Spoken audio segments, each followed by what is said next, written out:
So what was it like, learning about being a projector for the first time? Was there any resistance? This is such a good one because it goes along with that, the acceptance of all parts of us, right?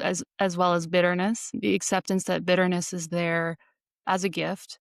It's not just a symptom to make go away, right? Like resistance is not a problem, it's a symptom showing us a cause. And what is the cause of that?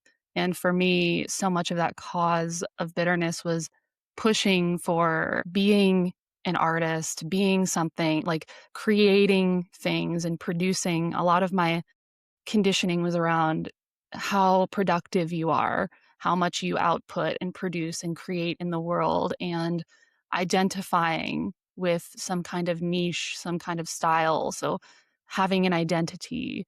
And it was very self focused and very trying to manifest things and make things happen on my own. Uh, there's a lot of just conditioning around the way of approaching art that came from education. I always valued art when I was younger as a way of just channeling what I see in my mind's eye and what I see in the world. And it was never really about what I'm trying to say about myself. So it was very interesting for me to decondition after school, after graduating, everything I had taken on from teachers and from the educational system about how I need to make art and how I need to represent myself in the world.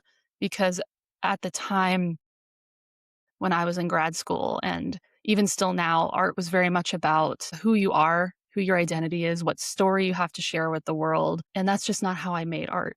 I always felt like painting and drawing, and I recently was doing ceramic sculpture, but in particular, painting was, I resonated with visionary artists that were painting something more for the collective than from a place of like a personal story, because the way I would see things would kind of come from a vision. And right now I'm working on human design art.